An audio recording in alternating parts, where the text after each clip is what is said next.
Assalamualaikum.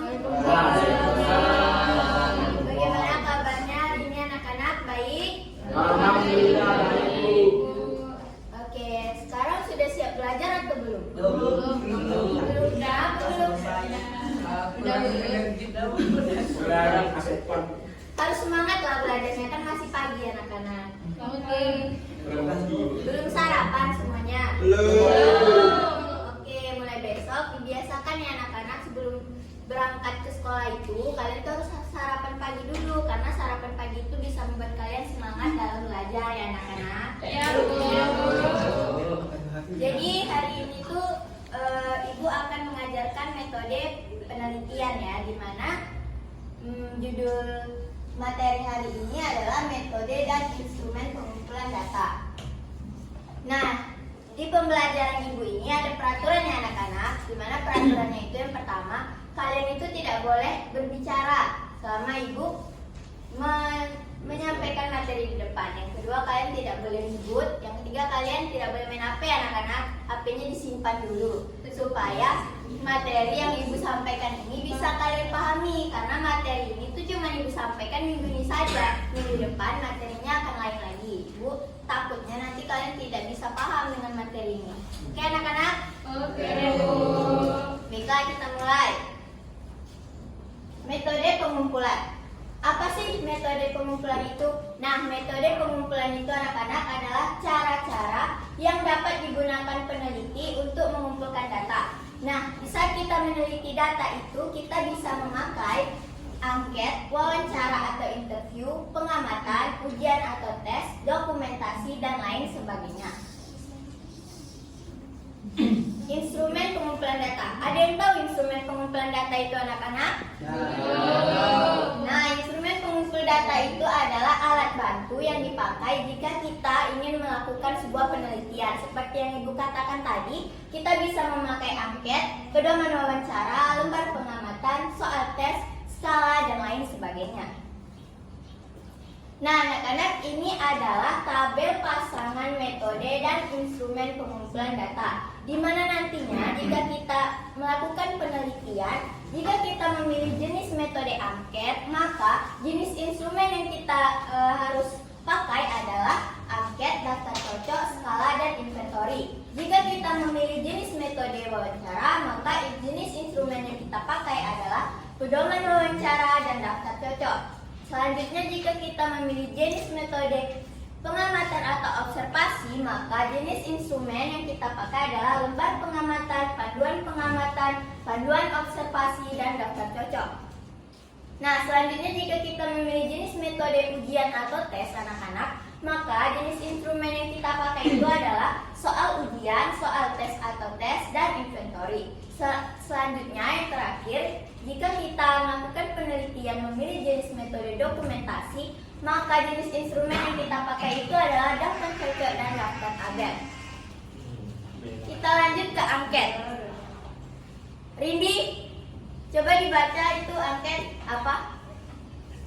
Angket merupakan daftar pertanyaan yang diberikan kepada orang lain agar orang itu bersedia memberikan respon sesuai dengan permintaan. Nah, bagus. Jadi itu arti dari angket anak-anak. Nah, angket itu jenisnya ada dua, yaitu angket terbuka dan angket tertutup. Nah, contoh angket terbuka. Angket terbuka ini jawabannya bebas dan ditentukan oleh pengisi angket.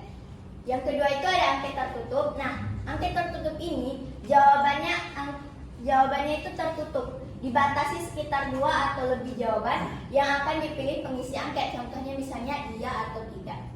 Nah, kita lanjut ke daftar cocok. Hadi, tolong dibaca. Daftar cocok adalah angket yang dalam pengisiannya responden tinggal memberikan tanda cek. Nah, yaitu daftar cocok itu tinggal men-checklist. Pertanyaannya sudah ada kolom-kolom checklist. Kalian tinggal checklist di mana, yang tidak atau yang ya. Oke, lanjut. Skala. Nah, skala ini anak-anak adalah sebuah instrumen pengumpul data yang berbentuk seperti daftar cocok, tetapi di alternatif yang disediakan berjenjang seperti selalu, sering, jarang, dan tidak pernah. Misalnya, contohnya, pertanyaannya, apakah kalian sering sarapan pagi? Nah, itu kita bisa memakai apakah selalu, sering, jarang, dan tidak pernah. Bentuknya itu bisa ya, tidak, sendiri, dan skala untuk sifat yang Ibu katakan tadi. Daftar dan tabel. Daftar dan tabel ini adalah instrumen pengumpul data yang berbentuk daftar dan tabel. Kedudukan instrumen pengumpul data dalam penelitian yaitu menjawab problematika, mencapai tujuannya, dan membuktikan hipotesis. Nah, berikut adalah faktor-faktor yang dipertimbangkan dalam memilih instrumen pengumpul data anak-anak. Yang pertama, baca Rohim, ada apa? Pemilihan alternatif sumber data. Yang kedua adalah hal-hal yang berhubungan dengan keinginan peneliti.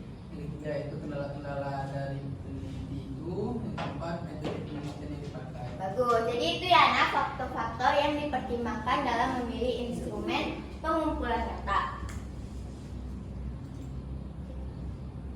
Nah, berikut ada faktor lain. Bisa dibantu Mas Anda dibaca? Apa itu faktor lainnya? Faktor lain itu data yang diinginkan, sumber data, metode, kedalaman penelitian, dan kemampuan penelitian. Nah, berikut itu ada faktor lain yang mempengaruhi dalam pengumpulan data. Nah, kemampuan peneliti anak-anak juga perlu diperhatikan, seperti teknik, metodologi, waktu, dan tenaga yang dipakai selama pengumpulan data. Nah, ini adalah contoh angket ya anak-anak, gambaran contoh angket. Ada pertanyaan dan ada jawaban. Ini tuh angket tertutup ya anak-anak. Jawabannya itu sudah ada, sudah ditentukan. Nah, sekian materi pada hari ini. Bagaimana? Apakah ada yang paham atau ada yang menyangkut di benak kalian anak-anak atas materi tadi? Aku harap kalian bisa memahami lah ya sedikit tidaknya apa yang Ibu sampaikan tadi anak-anak. Nah, karena materi yang sudah Ibu sampaikan Ibu sudah habis, maka sekarang kita akan mengadakan permainan anak-anak supaya pembelajaran kita tidak membosankan. Permainannya ini sangat mudah dan sederhana. Permainannya ini manunggal. Kalian tahu permainan manunggal? Nah, kita menurut absen saja ya anak-anak. Nah, Ibu kan, misal contohnya Ibu absen 25 kan. Nah, Ibu akan mengatakan 25 manunggal. Ibu akan menyebutkan absen lain. Misalnya 25 manunggal 11. Nah, 11 pun harus ngomong kayak gitu ya anak-anak. Misal 11 manunggal berapa lagi gitu. Jangan dipakai yang orangnya tidak hadir ya anak-anak. Pakai yang ada. Jangan diulang. Oke, tapi bisa balik Ibu. Misalnya 12 manunggal 25 gitu. 12 manunggal 25 itu bisa. Nanti Ibu akan balik lagi ke kalian sampai ada satu orang yang salah, nanti maju karena akan Ibu beri hadiah di depan. Oke? Udah paham belum perbedaannya? Mau tes dulu tidak? Oke, kita tes dulu ya. 25 manunggal 10. Nah, siapa nih yang 10? Hamdan atau siapa? Adit sih yang 10. Hamdan absen berapa?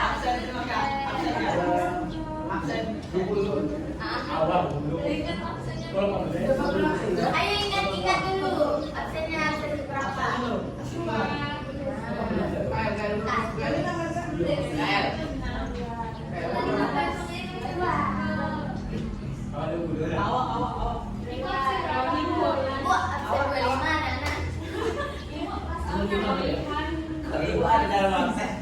Ya itu ibaratkan saja gitu 25. Oke, bagaimana? Indi absen berapa Indi? 9, Bu. Nah, bagus. Hadi berapa Hadi? 19, Bu. Hamdan? 19. Udah ingat semua ya absennya? Oke, kita ulang, kita coba sekali lagi. Ini baru percobaan.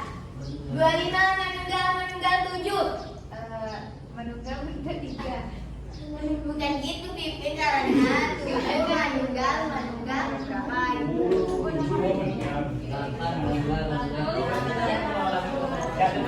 Gimana? Coba ulangi, Pipin. 7 menunggal 3. Ah, 3. Sama 3. 3 menunggal 5.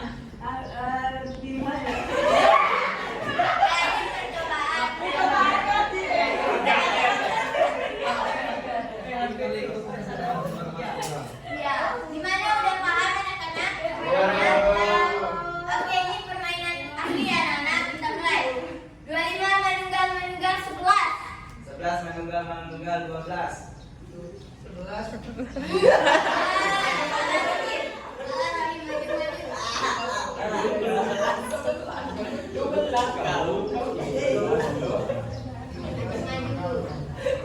Jangan sekolah. Ya, kita cari 3 orang lagi lah ya. Nah, ulang. Kamu ulang. Tadi. 12 menunggal 3. 3 menunggal 7. 12.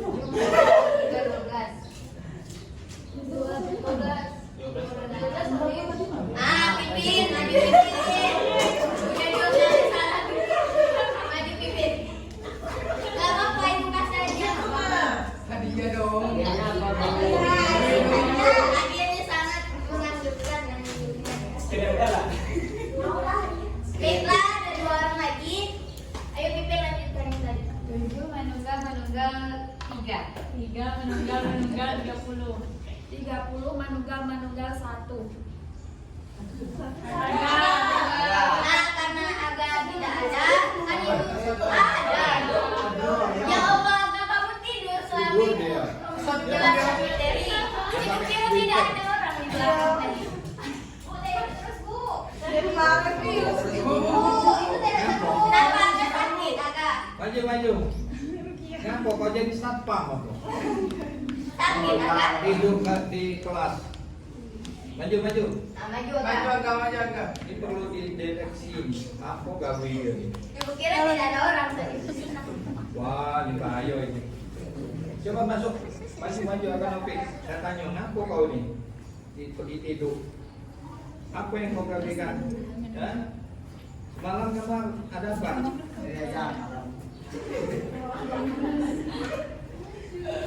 Ada pekerjaan ganda kamu ya? Hah? Duduk dekat sini. Apa kau nih? Hah? Aku nggak boleh tidur. Nah, pas tidur jam berapa?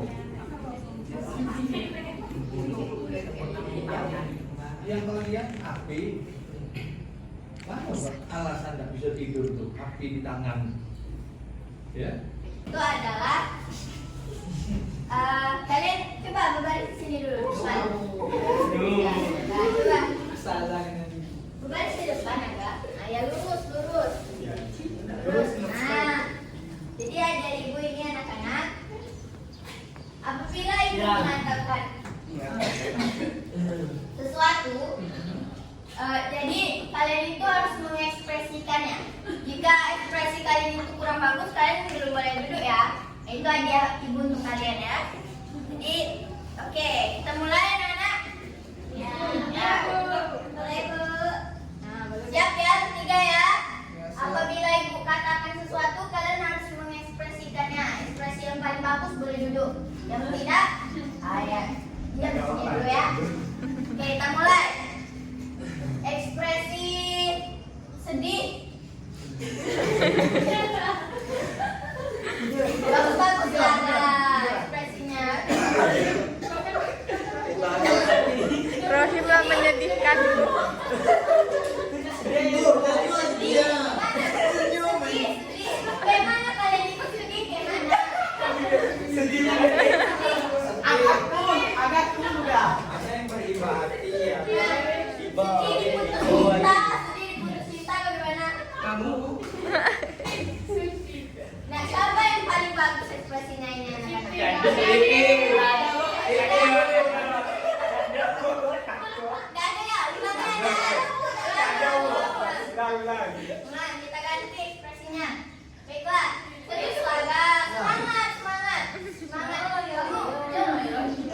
Kita ganti ekspresinya menjadi ekspresi bahagia.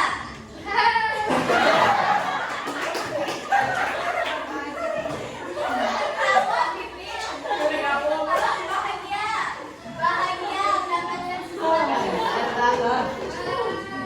Bagaimana anak-anak ini siapa yang bagus?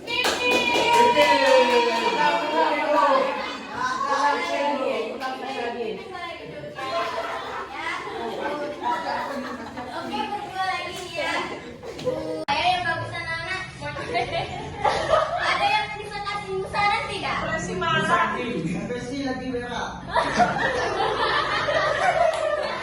Yang lain nanti. Nah, yang lain ada lagi nggak? Ada ekspresi lain. Bagi jujur. Ekspresi ya, ekspresi pusing. Bagaimana Rohim? Kenapa